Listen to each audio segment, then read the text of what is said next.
Every gamer wants to know they spent their money well. And with so many options out there, it can be hard to find any of those indie games that didn't receive the attention they rightfully deserve, without sitting through a bunch of those indie games that shouldn't get a lot of attention.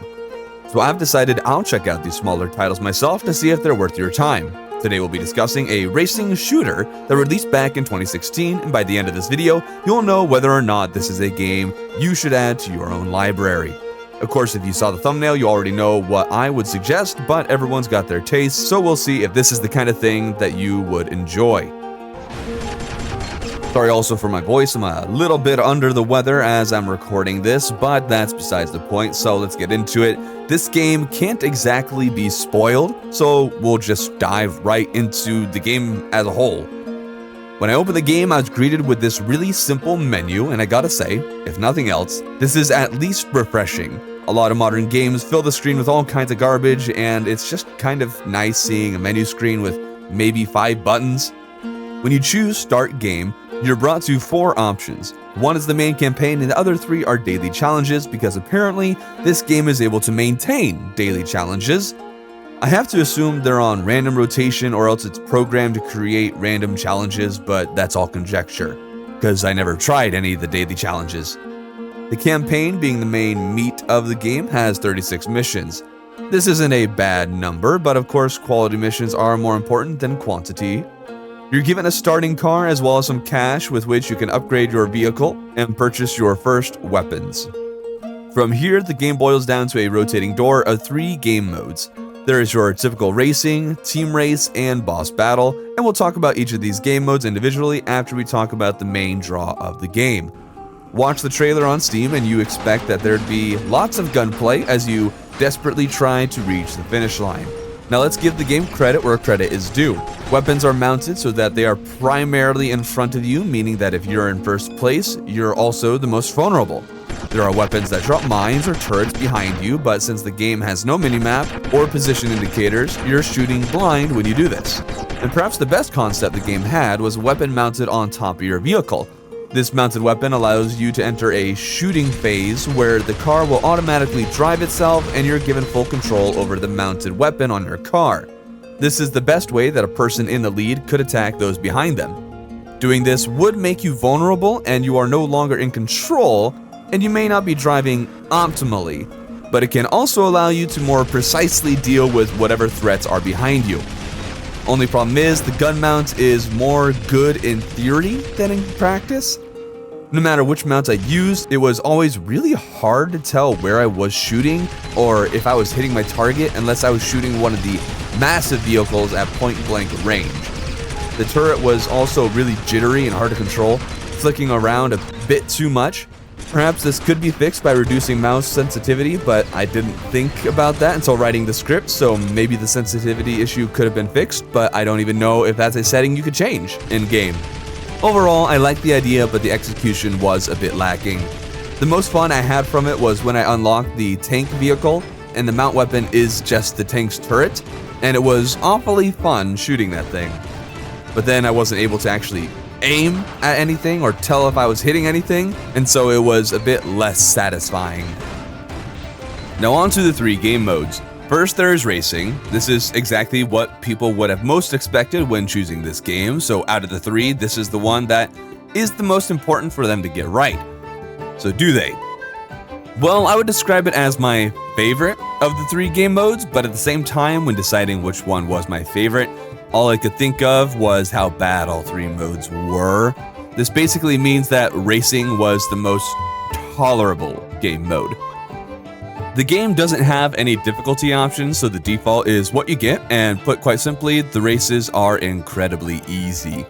The threat of being vulnerable while you're in first place is rendered entirely void because you're able to get so far ahead that the only time you'll be under any real threat is when you start lapping the dumb bots. Thing is, I don't think it's necessarily the bot's fault. I tried several vehicles while playing the game and found that there was only one that could reliably hit the sharp turns, and most maps had sharp turns. Sometimes in other games, bots will be capable of hitting these sharp turns regardless, either because they are programmed to cheat a little or because they know how to actually use the vehicle better than you do. But that's not the case in Burnin Rubber 5D. Whenever I came to those sharp turns, I would watch as the bots failed to hit the turns and rammed into the walls, causing them to be spawned back on the track. And I find this rather amusing. It's like the game admits the car stats and maps do not mix well by allowing the bots to continually crash into the walls because the cars are simply incapable of making those turns. Thing is too, the best car by far is the starting car. It's faster than most vehicles and it's able to turn and drift far better than the others. After just about every race, you unlock a new vehicle, and usually this is supposed to be exciting, but I always ignored it because none of the new vehicles were ever any better than the one that I had. There were also the large vehicles, which are kind of fun to drive because they're big, but even with their slower speed, they still can't hit many of those turns and have a hard time getting around the map oftentimes because, well, they're too big. And since you are such a big target, you also get destroyed pretty often. Really, the only difficulty options that are available in the game is choosing a bad vehicle. The only time I ever lost a race is when I did this. So let's give the game a fair shake. Let's assume you're not a big brain Galaxy gamer who understands pretty quickly that the starting vehicle is easily the best one, and you decide to use the bad cars. Will this make the game more interesting and fun because you're no longer cruising way ahead of all the others? I don't particularly think so. Although I think it's good that those in first place are the most vulnerable, it also felt a bit unfair because you were basically just racing while getting shot in the back, and if shooters have taught me anything, getting shot in the back isn't fun.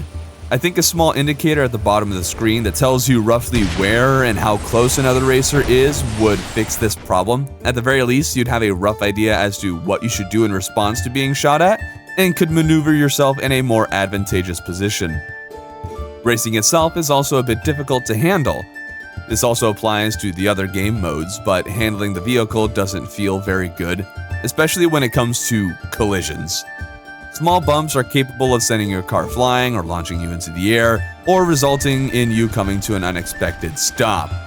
There's also the problem of when you crash into a wall. Most racing games will allow you to slowly kind of like grind your car off the wall back onto the track. It's slow, but faster than backing up and starting again. Burnin Rubber doesn't allow this. If you hit a wall, even if only the corner of your vehicle is touching the wall, you're no longer able to make forward progress, forcing you to back up and start again. Acceleration is pretty generous in this game, but it was a little annoying. Backing up and then going forward again wouldn't make any progress either, so once or twice I had to restart a level because I couldn't get out of a weird position. So in summary, the versus race was the best game mode, but it is far too easy if you're older than 5 and are capable of rubbing 2 brain cells together. Now on to the second game mode, the versus race, or versus battle, I guess. The versus race isn't a race at all. Your objective isn't to finish first, but rather to destroy the enemy cars 10 times before they destroy your and your team's cars 10 times. This game mode, I would have said, is far easier than any of the other game modes if it weren't for the last 2 missions with this game mode. First, I'll focus on why, at first, I was thinking it was easier than any of the others. There's one simple reason for this. To win, all I had to do was stop my car on the far side of the edge of the road, and the enemy cars would drive by while maybe hitting me up once or twice, and then I was able to take them out. Even with an incompetent AI team, I found it was just about impossible to lose every team race. And for this one, you don't even need to use the least amount of brain power to understand this. If you're in first, you have no enemies to shoot, and thus even a monkey would stop until another enemy car catches up. Really, this kind of game mode just doesn't work because there is no reason for anyone to go as fast as they can. It would work if the cars were put into an arena and we had to duke it out, but instead you're put into a regular racetrack, which just doesn't work, I think, with any game. Maybe there's one that would prove me wrong, but this one seems to illustrate how it doesn't work. Now on to why this wasn't the easiest, but actually the hardest game mode, and it was all because of the final 2 races in this game mode. In the second to last one, a new weapon is given to the AI racers, which is how it's usually handled, with the bots being given weapons a race or 2 before you can unlock it. The weapon they were given in this race is a laser turret. This level legitimately made me almost quit the game and end the entire run right then and there because I couldn't for the life of me figure out what to do. These laser turrets fire a continuous beam that rarely misses and kills you in seconds. The enemies drop a dozen of these near the start of the track, and when you die, you respawn almost exactly where you died, leading to me dying 2 or 3 times after any one death. There isn't even any real strategy to counteract this problem either, since the problem was less that I died all the time, but rather that my team kept on being blown up in seconds. Making slight changes, and I mean very slight changes, in how I positioned myself at the very beginning could lead to different results, and it was hardly consistent. I even tried using larger vehicles with more health in the hopes that I could tank all of the lasers, but of course, this just meant I was a much larger target that stood exactly 0 chance of dodging, and it didn't help at all. After far more tries than it should have taken, I was finally able to beat this course, and I just about bashed my head into the monitor. This was also the point that I realized that the easiness of the game wasn't necessarily the main problem. One could argue that this course was difficult, and it technically was, but in the worst way possible. Difficulty needs to feel fair, but this didn't feel fair. The enemy was given an OP weapon, and there wasn't any counters available to me, and the AI was the main reason I kept on losing, because I couldn't prevent my team from dying. I just had to try over and over until something eventually happened. Finally, we come to the last game mode, the boss fight. These boss fights come down to you driving behind some other vehicle, usually a larger one, and you have to destroy them before time runs out. All that really happens is the boss drops mines or turrets or whatever, while you manage your ammunition and make sure you're always capable of shooting the boss. For most of the game, these bosses are pretty simple and easy enough to beat, but they're also pretty annoying because all your main weapons can only shoot straight, but the boss is constantly releasing mines directly behind it, so you have to keep on finding slight angles and readjusting. It's not awful, but it's not great. Then when you get to the final several bosses, the bosses stop dropping mines and start shooting you with impossible to dodge weapons. There's the tank that spams shells at you so fast that it juggles you in the air and you're literally unable to drive forward. One has turrets on its back that never miss, and another one just launches an undodgeable missile at you. Thing is though, it's not really frustrating. The ones that are impossible to dodge you can still take down well within time limit, even if you entirely ignore the fact that you're being shot at. The earlier bosses were actually more interesting because some of them were kind of difficult and felt more fair because they didn't just lock onto you to the point where you just have to accept death and wait to respawn. You finally complete all 36 levels and suddenly there's another level. Oh? A secret level? Consider me intrigued. At first you're treated with some credit and you think that's all it is, but it turns out this really is the secret final level, and it's split into 3 parts. During the first part you have to destroy 2 canister thingies while a massive auto turret blows you away. This one can be dodged to an extent, and though I didn't run into this problem, I was curious as to what I would do if I ran out of ammunition since I didn't see any ammo power-ups anywhere. It's possible you just have to restart the level, which I guess isn't that big of a deal because I didn't ever run out of ammo. Once you break these canister thingies, the gate inside the belly of the beast opens. You get some power-ups inside if you care to go out of your way to get them. Go through this door, and now you have to destroy some drones, but this time you don't have dumb AI teammates who can lose the race for you. So this is by far the best team versus race in the entire game. Defeating these drones leads you to the top of the vehicle, where you're treated with the final boss fight. There's this massive robot turret that you're supposed to destroy, and there's 2 other turrets that support it and you can do nothing about them. This boss has rockets, machine guns, and a laser, which it alternates through. After using all 3, a little hatch opens and you can deal damage to it. This boss fight is also on a timer like the others.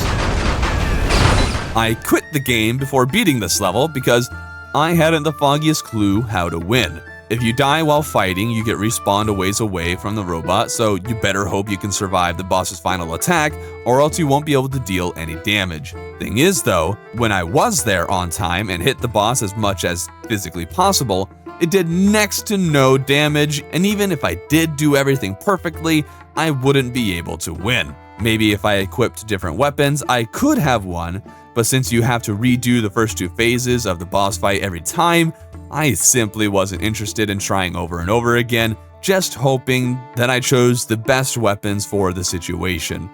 And, well, I was done with the game at this point. Now this game had 222 reviews as of the time I made this video, and on Steam, they're very positive, which I find quite astonishing. This game, from what I can tell, was made by only a few people, in which case, good on them. It is a full game and was made competently, but I would call this a good college project, not a polished video game, at least not in modern day. If the reviews are anything to go off of, then perhaps you could enjoy this game more than I did. But I would not spend $10 on this game, and, well, I didn't. I got it on sale for $1, and I'd probably have asked for that dollar back if I could. This game gave me the occasional chuckle, but my favorite part was that the game only took 5 hours to finally be over. Now you might say that I'm being a little harsh on a game made by very few people, and of course I'm not expecting it to be some sort of AAA game. In fact, I think a lot of AAA games are pretty lame. In the end, no game can escape its scrutiny, and I did try to give it some of the benefit of the doubt because it was a smaller game, and I tried to turn my brain off and enjoy it for the fun, silly, shooter, driving, racing game that it was, and it was hard to do so just because of some of the problems that I've listed. The more fun and absurd aspects of the game were really difficult to get behind just because it was hard to really enjoy shooting in the game because the guns, especially the turrets, were a little hard to figure out or seemingly inconsistent. And then there were also the times where you literally couldn't do anything about your situation and you just had to suck it up and deal with it, and then collisions didn't feel very good. If some of these things were improved, I would definitely have a better view of this game, and in theory, those might be even easy things to fix. But I'm not a coder, so maybe I'm wrong about this. But of course, everyone has their own taste, so maybe it's not for me, but it is for you. But either way, this game is officially Throarbin disapproved, for what that's worth.